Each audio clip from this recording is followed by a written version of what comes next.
Sir क्या कारण है जो रेल मंत्रालय या भारत सरकार जो फैसले लेती है, पहले ट्रेड यूनियन के जो नेता थे उनको बुलाकर उनसे सलाह मशवरा करती थी, लेकिन 2014 से देखा जा रहा है कि ट्रेड यूनियन को इन्होंने इग्नोर कर दिया है और गलत गलत फैसले लिए जा रहे हैं। देखिए, उसके पीछे जो है ये सरमाएदारी है, क्योंकि ट्रेड यूनियन देश के हित में बात करती है लेकिन कर्मचारियों के हित को पहले आगे रखती है। तो कर्मचारियों के हित के लिए अगर कंसल्टेशन से चलेंगे, रेलवे के अंदर जो भी लॉसेज हो रहे हैं, जो वेस्टफुल एक्सपेंडिचर जिसको बचाया जा सकता है, उससे फाइनेंशियल हेल्थ जो है रेलवे की अच्छी हो सकती है, वो उसमें ट्रेड यूनियन ही सुझाव दे सकती है। ट्रेड यूनियन एक इंडस्ट्री में पीस रखने के लिए कर्मचारियों के बीच में और एम्प्लॉयर के बीच में एक बहुत बड़ी कड़ी है। जब ये ट्रेड यूनियन एक्ट बना था, इसी को लेके बना था। रेलवे के अंदर भी अगर हम 1974 से पहले देखें, 68 से पहले रेलवे में स्ट्राइकें होती थी, रेलवे का नुकसान होता था, और उसके बाद जब नेगोशिएशन को प्रेफरेंस दिया, उसके इंडस्ट्रियल रिलेशन मेंटेन रहा, और बारी बारी जो है जब भी कोई मेजर पॉलिसी होती थी, ये जाफर शरीफ रेल मंत्री थे, उन्होंने एक इंट्रोडक्शन की थी, participation in management, railway employee in management. उसके अधीन यही था कि आप कोई भी पॉलिसी बनाएंगे, कोई करेंगे, आप रिकॉग्नाइज ट्रेड यूनियन फेडरेशन से डिस्कस करके करें। उसका कारण है कि फील्ड की सिचुएशन जो ट्रेड यूनियन जानती है, ब्यूरोक्रेट्स नहीं जानती। उनको जो उनके सबऑर्डिनेट होते हैं वो बताते हैं, लेकिन ट्रेड यूनियन को डाउन दी लाइन फील्ड में जो काम करते हैं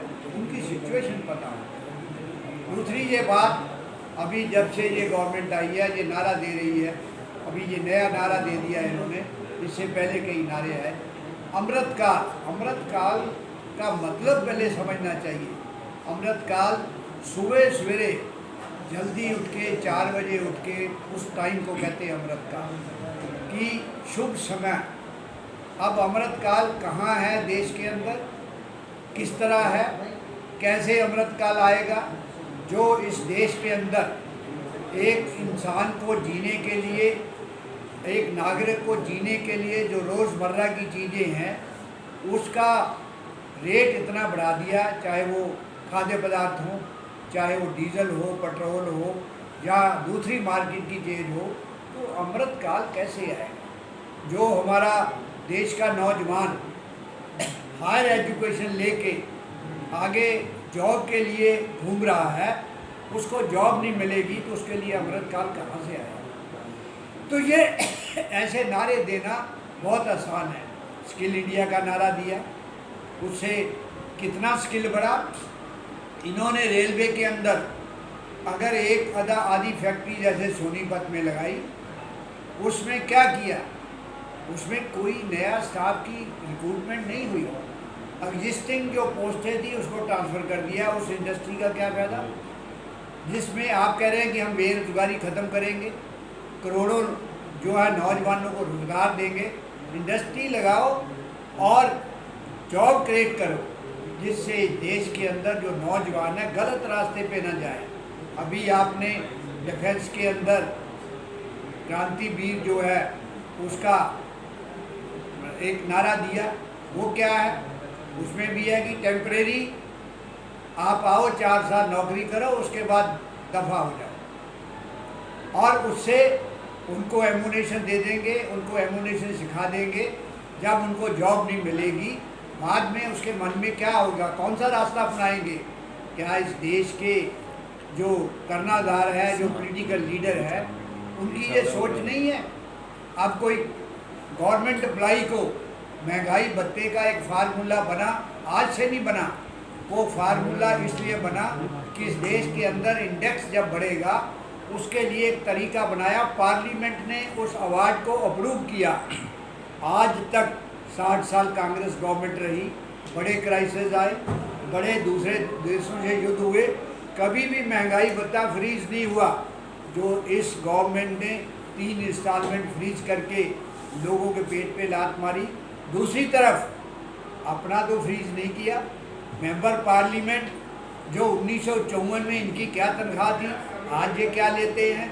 मिनिमम 20,000 पेंशन, एक MP, एक MLA, एक जो है 8-8 पेंशनें ले रहा है। क्यों भाई? उनके लिए 1 साल भी सर्विस हो जाएगी, वो पेंशन के हकदार हैं। हमारा कर्मचारी 30 साल सर्विस कर लेता है, 30 साल लास्ट साल में भी काम करते हुए गलती हो जाती है, उसको नौकरी से निकाल दिया जाता है, उसको कोई पेंशन नहीं मिलती, कोई पैसा नहीं मिलता। और मेंबर पार्लियामेंट MLA क्रिमिनल करके भी आते हैं, केस लड़के हैं, उनको पेंशन सब कुछ जो मिलता है, उनको परिवार को मिलता है। तो इस देश को कहाँ ले जा रहे हैं हम? प्रधानमंत्री जी इस बात को सोचिए। आप भ्रष्टाचार की बात कर रहे हैं, आप जो 5 करोड़ रुपया आपके MLA, आपके MP को सेंक्शन होता है, क्या उसके अंदर भ्रष्टाचार नहीं होता? क्या किसी को ठेका दिया जाता है, वो काम आराम से होता है? क्या उसकी कोई गारंटी है? आप पहले उसको पकड़िए, आपके लेवल पे पकड़िए, तब बताइए कि देश के अंदर हम भ्रष्टाचार को कंट्रोल कर रहे हैं। ऐसा नहीं होता, ट्रांसपेरेंसी नहीं। आपने CBI बनाई, ED बनाई, जितने टेंडर होते हैं इसके अंदर इनको इन्वॉल्व करिए ताकि जो है कुछ हो ना पाए। ये आपकी सोच नहीं है, आपकी गवर्नमेंट के अंदर जो बैठे हैं ब्यूरोक्रेट्स लीडर बने हुए हैं, उनकी सोच नहीं है। भ्रष्टाचार खत्म करना है तो तरीका अपनाना पड़ेगा, ऐसे नहीं बातों में बात करनी पड़ेगी।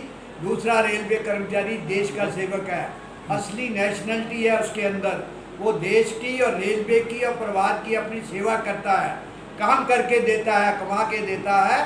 आप अगर रेलवे को प्राइवेट हाथों में दोगे, आपके काम की क्वालिटी नहीं होगी, एक्सीडेंट बढ़ेंगे, जनता को परेशानी होगी। आपने प्राइवेट गाड़ियाँ देने की बात कर ली, प्राइवेट गाड़ियों में क्या होगा? हम मनमाना किराया देंगे, नागरिकों के ऊपर फर्क पड़ेगा। अभी तक जो है, इससे कुछ साल पहले देश के 75% नागरिकों को रेलवे जो कंसेशन देती थी, आपने वो भी बंद कर दिया।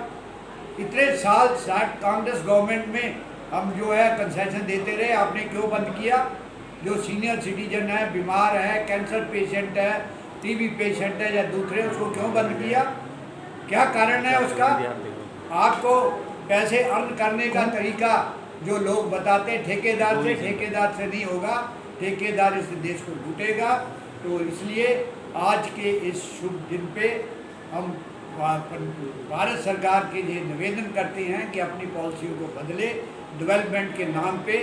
जो जैसे अटल बिहारी वाजपेयी जी कह गए थे कि जो देश की विरासत को बेचेगी सरकार, वो सरकार निकम्मी है, वही हाल आपका हो जाएगा। Press the bell icon on the YouTube app and never miss another update.